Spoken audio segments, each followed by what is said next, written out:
Governor, before I introduce Craig and people from Eversource, I just want to say a couple of things from my heart about you. You came in 7 years ago in an unbelievable tough situation in the state of Connecticut, economically, as you all know. Not only the budget cycles that we had to go through and the battles at that, but just the general attitude in the state of Connecticut. And you know, we've talked, and I've talked with Catherine on numerous occasions, and my board feels this way at this chamber. We're a cup half full operation here in Middlesex County. There's too much negative stuff that goes on all the time. A lot of good things happening in our state, and we just don't get out and say it all the time. And I want to thank you for a lot of those good things, one of which is these 4 engineering companies that moved into Middletown, and what Pratt & Whitney has been doing, the explosion with jobs there. You had Sandy Hook, which I cannot fathom what this man and our lieutenant governor had to go through telling the parents at that. You had storms on an ongoing situation that had to, people's lights and power and all of that go through that. You've had transportation issues. But there's one thing that Governor Malloy has done that no one can take away from him, is that he's given it 110% effort. And there is no one that's been more dedicated to try to turn things around and stop kicking the can forward. And when you make those decisions, people are not happy. But I can tell you the state of Connecticut and the residents of the state of Connecticut 20, 25 years from now are going to look back at this time and say things like, the state of Connecticut changed. And I'm talking as Larry McHugh on this one. And I want to thank you for your service to the state of Connecticut and your friendship. Thank you very much.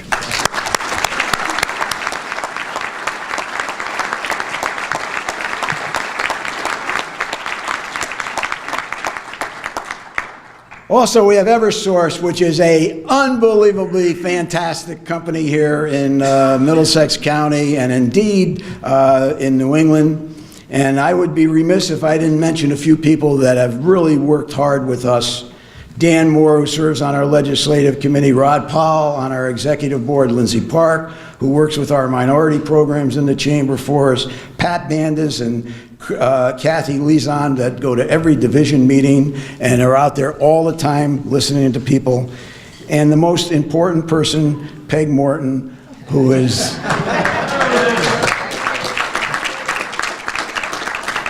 who has been my confidant since 1983 when she worked at CSU and I was on that board. So let's have a round of applause for those employees.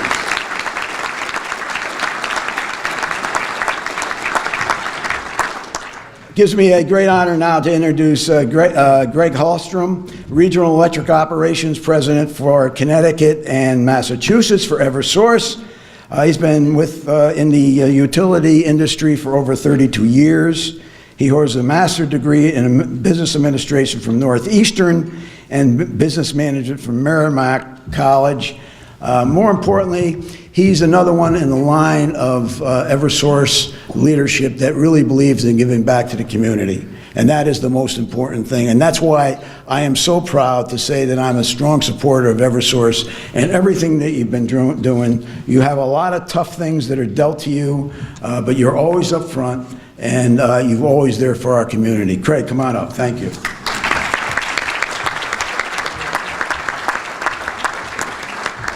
Thank you. Good morning. It's very nice to be here. It's a real pleasure to be able to sponsor today's breakfast. Thanks, Larry. I'm honored to be here at the Chamber's breakfast featuring Governor Malloy. Larry, you're a true champion for Connecticut, and we deeply appreciate your dedication and commitment to our state. You've spearheaded major initiatives here in Connecticut that will strengthen our statewide economy for generations to come, and we thank you. Governor Dan Malloy, who I'm proud to welcome and introduce this morning, shares your vision and commitment to this great state and continues to work incredibly hard every day to move Connecticut forward. He's doing this by making investments in economic development to enhance Connecticut's competitiveness on a national and global scale. He's assisting businesses in expanding and relocating to Connecticut. And he's making smart decisions to promote transit-oriented development, creating new housing, and addressing public health and safety concerns here in the state.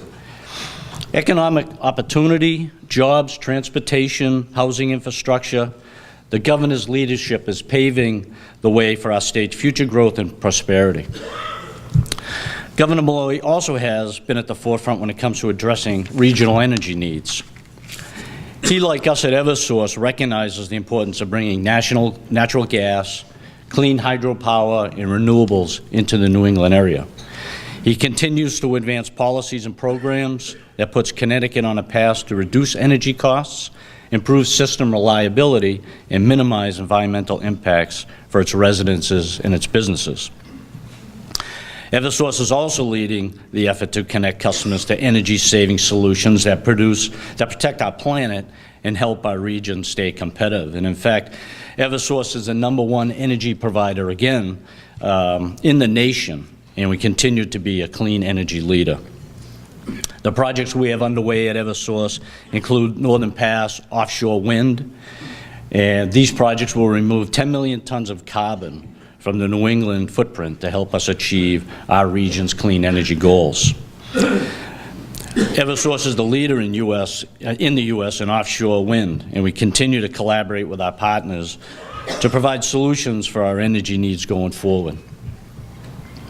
Our customers, our reliability numbers for our customers, which I'm very proud of, are consistently in the top quartile in the industry each and every year.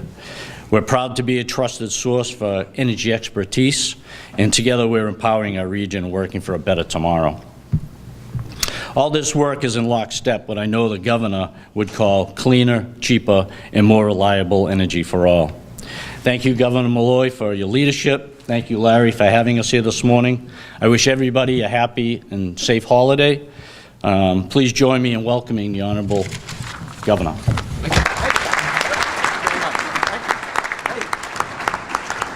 Thank you. Sit down. Thank you. Sit down. You're cutting into my time here. Come on. Cut that stuff out.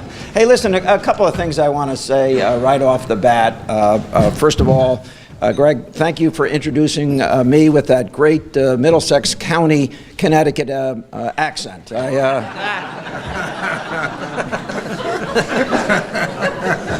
As a guy who went to college in Boston and who married a bride from Boston, I can appreciate how hard it is to speak to us down here. So,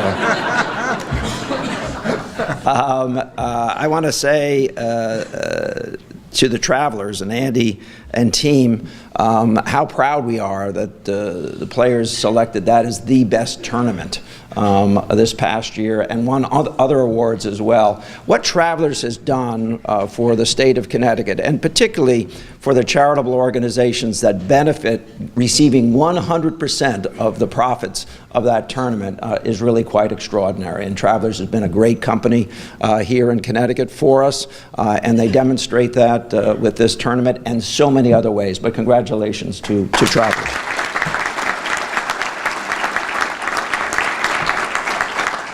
You know, you don't understand how difficult the job of being governor is when you have a lieutenant governor like Nancy who shows you up every single day.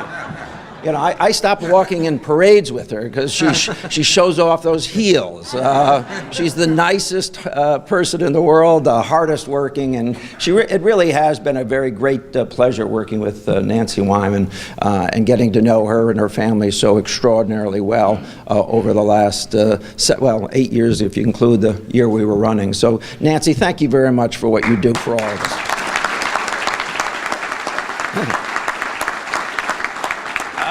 And then I just want to turn, before I say some other things, I want to turn to Larry. I have to tell you, Larry, you have such a gift in Larry in this organization. I speak at a bunch of the chambers around the state. What he has done, what you have done collectively in bringing the corporate and business community together here in Middlesex is nothing but extraordinary, and he deserves a tremendous amount of credit for that. You deserve a tremendous amount of credit for keeping him around so he could do that and supporting him in doing that. And then on a special note, Larry and I were able to serve UConn together. What he has accomplished there is quite extraordinary, and his commitment to the University of Connecticut has been unbelievable. But just to reel off a couple of things, if you have not visited that campus since some of you graduated, you should get back there. It is extraordinary. The new buildings, including, by the way, the engineering school, which is now 70% larger than it was just a few years ago, so that we could meet the needs of places like United Technologies and Pratt & Whitney in particular, as their need for engineers. And so Larry's a great football coach in his past, but he's been an extraordinary quarterback for our effort as well. So Larry, thank you for everything. So I'm going to try to touch on a couple of things that I know are on people's minds and address those. Larry made an allusion to the glass, as I say, the glass that was invented in Connecticut that can only be half empty. And we're hard on ourselves. And I've said that in this room and other Decembers as well. We are, unlike many other states, we actually almost refuse to celebrate our successes, and we almost insist on magnifying our weaknesses. And quite frankly, that's the wrong attitude to take. We wouldn't raise those young students over there who are going to be entering our economy and telling them that you should purposefully be negative all the time. In fact, we want to be positive. And we want to bring a positive message. But having said that, I also appreciate, now more than ever, that Connecticut didn't do the things that it needed to do over a long period of time. And two of those are getting its economic house in order, which was kicked, again, as Larry referenced, kicked down the road, and transportation. And these are two extraordinary efforts that have to be undertaken and sustained on a long-term basis. Listen, I'll be out of work next January, a year from January. Somebody else is going to be up here giving this speech the following December. And they don't have to continue on the path that I've chosen to continue, but they're going to have to stay the course with respect to making sure that we that we continue the process of reinvesting in ourselves the way other states have, and those states we frequently point to as doing better than Connecticut, and that we continue to get our economic house in order. And so these are the two things I'll drill down a little bit deeper. But let me also say, and again, Larry referenced this, we have had more success than we give ourselves credit for in job creation. I understand we're not creating enough jobs, because you could never create enough jobs. But just in the last few months, Charter Communications, a company that we moved out of New York City into Connecticut, is now the second largest cable company in the United States, is recently announced that they're going to build a 500,000 square foot headquarters with the possibility of adding an additional 200,000 square feet and many hundreds of jobs on top of the jobs that they've already brought to the state. We refuse to celebrate other successes that we've seen referenced. The new relationship that did not exist just a few years ago with United Technologies, where United Technologies is not only adding jobs, not only supporting a supply chain that touches every community in this state, but is in reinvesting itself. If you haven't seen the East Hartford campus of Pratt & Whitney, you're missing something. They're adding buildings, they're modernizing facilities, they're adding jobs. In fact, adding jobs at a record pace at any peacetime portion of its history. Or if you haven't been down to see what we've done with General Dynamics, Electric Boat, and understand the implications on a long-term basis of adding thousands and thousands of jobs as Connecticut cashes in on the investments we've made alongside of them as we build out our new Navy over the next 30 years with new ships coming along that will be constructed there.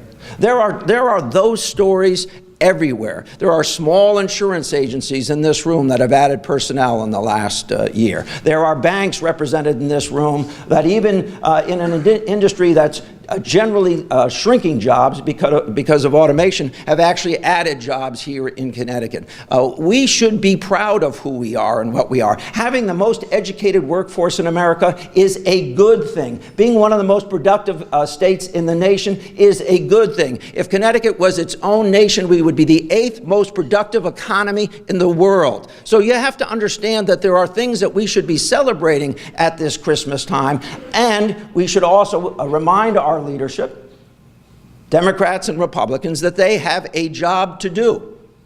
That the efforts that Nancy and I have made, along with our legislative counterparts, are only a beginning. So let's drill down to transportation.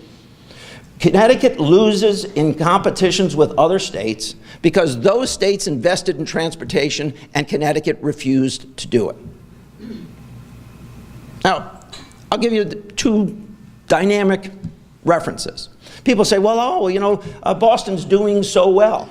And people want to be in Boston. Yes, they have a great educational infrastructure, but you have to understand that Boston never would be the city it is today that we point to, unless 45 years ago they had built 128, and then never stopped building, and then sunk a highway, and built new bridges, and built new systems to get people in and out of Boston. That was an investment that they were willing to make and sustain over a long period of time in themselves.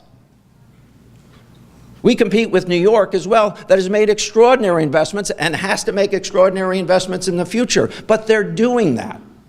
No one is opposing the investment in New York City in its subway system at this point. No one is opposing the investment as they replace their bridges, as they improve the ability of goods and services and individuals to move around their state. Or you go down to New Jersey and realize that they added a highway while no one was looking. A 6-lane highway became a 12-lane highway. And yet here in the state of Connecticut, we have a transportation trust fund which will go negative in a relatively short period of time, in part because we have not been willing to sustain those efforts with the revenue necessary to build an infrastructure that will allow us to be competitive. If you can't move through Fairfield County, you can't get to Middlesex County. If you can't get over the Charter Oak Bridge without multiple accidents happening on a single lane entrance to that bridge, by the way, anyone who has not seen an accident at the Charter Oak Bridge on the entrance to get across the bridge, raise your hand. So what the heck are we doing, folks? Why would we put up with that? Why wouldn't we recognize that we're wasting somewhere between $4.2 and $5 billion in productivity on a yearly basis in the state of Connecticut because we have refused to invest in transportation? Why would we sit here and find that acceptable? Why wouldn't we support the chairman of the Transportation Committee for the House in his efforts to make sure that we make those investments? We cannot win with our current infrastructure. And we cannot improve our current infrastructure if we don't put more money into it. The possibilities of success are diminished by our inaction, including our unwillingness to recognize how we would raise that money. I'm not here to say that more gas taxes is the way, or tolls is the way, or another half-cent of the sales tax, which is something that I got done with the legislature a few years ago and took a lot of heat over it. But we've got to do that. We've got to find this out. And this has got to be a front burner issue for the legislature. Please. Don't leave the breakfast today and say, well, there goes Malloy again, he only wants to spend more money. No.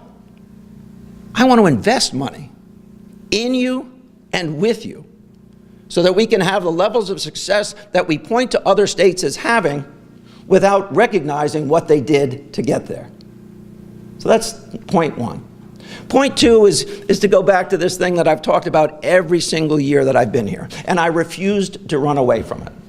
Connecticut did not fund its long-term obligations, period. They kicked the can down the road, period. You know, I've become a bit of a cynic. Of course, I'm the 8th child in a large family, the youngest, so I was probably born a cynic. Worrying about my brothers getting food before I did. But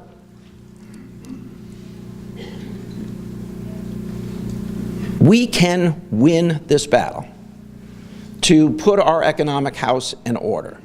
And the reason I can say that to you is we've gone such a great distance in doing that already.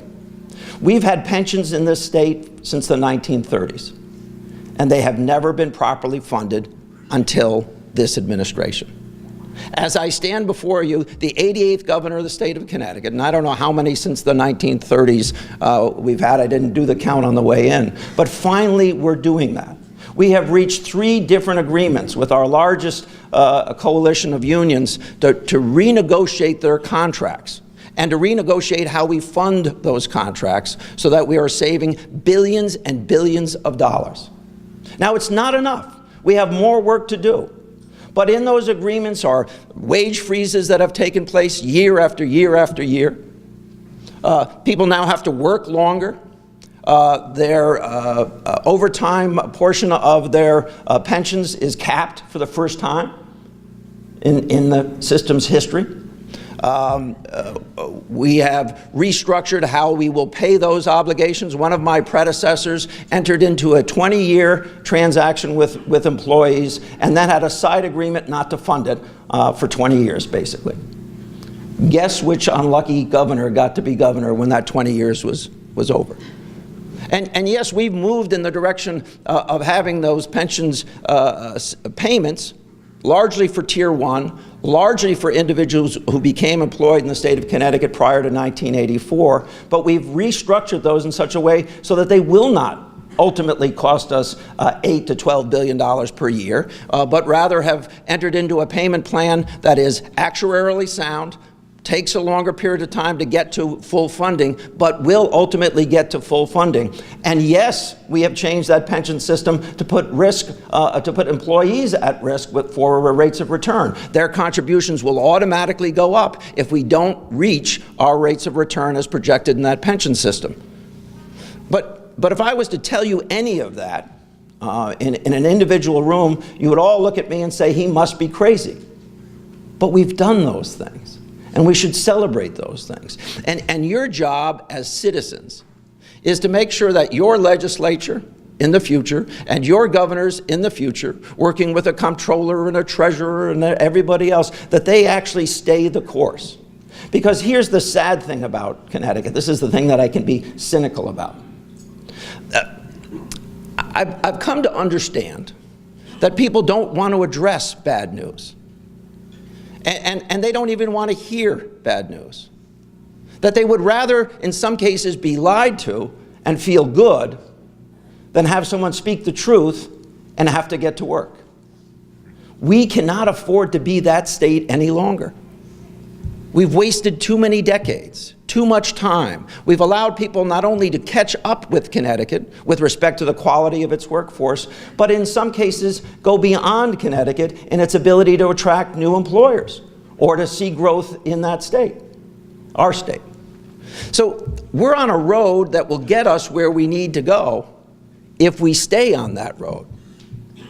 But we have a history of turning off and getting weak and being afraid. We shouldn't do that. We can conquer these issues if we do it on a sustained basis. And yes, we can see economic growth. You know, people will say, well, you haven't grown enough jobs.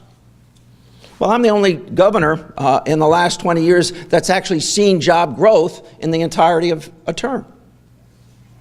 I will leave office, Nancy and I will leave office with probably somewhere between 80 and 90,000 more jobs in the state of Connecticut than when we took over. Now, we took over at a bad point, but it's an interesting fact that we will have experienced that. You have experienced that in an economy that is changing so very rapidly. So let me just recap. Connecticut, we're doing better than we give ourselves credit for. Connecticut, we made mistakes. And when you make mistakes, you have to first admit it and then undo it and come up with creative ways to get to where you need to be. That does not happen overnight. And it takes a period of time to right the ship and then to move in the right direction. But we're really at the cusp of doing that. And we cannot allow our leadership, political, local, state, even national, to allow us or to make us turn back. If we stay the course, if you continue to invest in your business, if we continue to invest in ourselves, if we continue to wrestle some of our problems to the ground, and if we continue to build a transportation system that will allow us to be competitive, there is no state that we can't beat in this region. We can be number one again. We have the workforce. We have the educational institutions. We have the corporate community. We have United Technologies. We have Electric Boat. We have the travelers. We have the companies to build the kind of state that we want our state to be, and that will allow our children and our grandchildren, and I just became a grandfather this year, to remain in the state that we all love. We should not be afraid of our challenges. In fact, we should invest in them. We should celebrate the fact that we're able to take these challenges on and that we will win. And with that, I say Merry Christmas.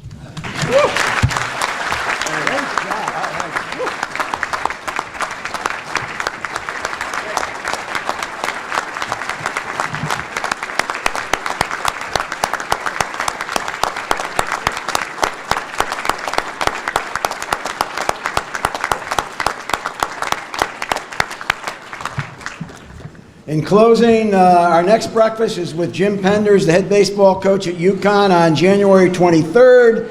And on February 5th, Matthew Brownberg, the president of Pratt & Whitney Military Engines. Have a great holiday season. Sun always shines in Middlesex County.